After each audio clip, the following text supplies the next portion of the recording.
An experiment was carried out to find whether ethanol or butanol used less mass to heat a beaker of water, and results are shown here.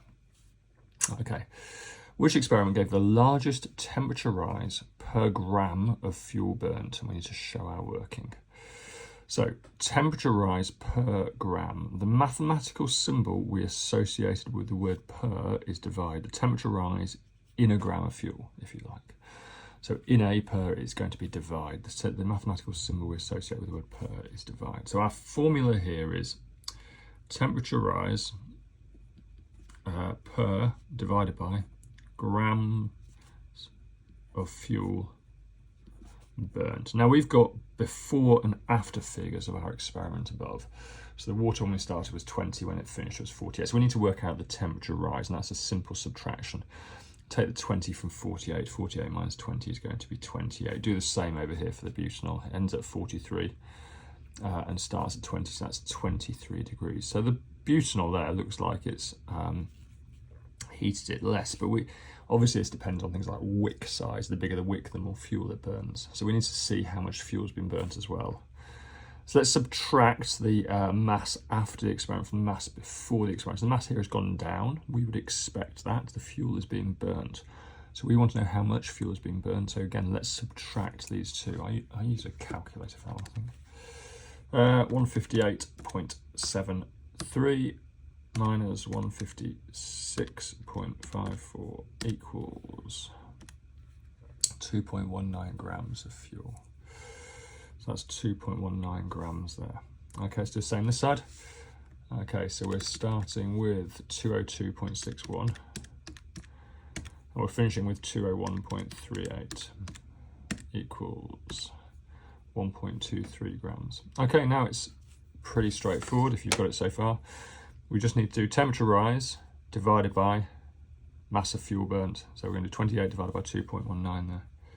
28 divided by 2.19. And here we're going to do, because we'll do this twice, because we need to compare the fuels. We can do a calculation for the ethanol and a calculation for the butanol. 23 degrees is the temperature rise here, divided by the mass of fuel burnt, 1.23. Now the experiment that gives us the highest figure here is going to give the highest temperature rise per gram of fuel burnt. Let's do this one first. 28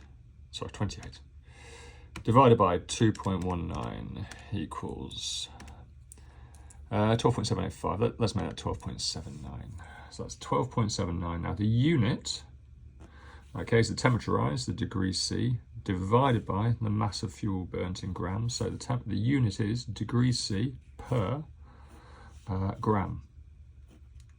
Degrees C divided by gram. You could write that, and certainly for Edexcel they generally write it like this, degrees C, and we put the per as a minus. So instead of a slash, we write -1 there.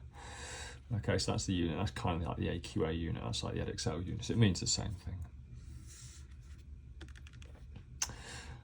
23 divided by 1.23 equals 18. Let's say that's 0.70.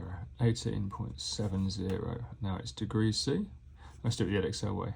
Per gram -1. That means per. Degrees C per gram. Let's do it the AQA way. Degrees C / gram. Okay. Right. So looking at this, the butanol gives the highest mass per gram of fuel burnt. So if you like, the butanol on this data looks like the best fuel. Having said that, butanol contains 4 carbons in its chain. Ethanol contains 2 carbons in its chain. So we would expect the butanol to be less flammable. If it's less flammable, it's more likely to undergo incomplete combustion and make products like soot and possibly even carbon monoxide. You would expect the butanol beaker holding the water to turn black here because of incomplete combustion. So that might make us think the ethanol is the better fuel. All these questions and more on ayleshamhighchemistry.com.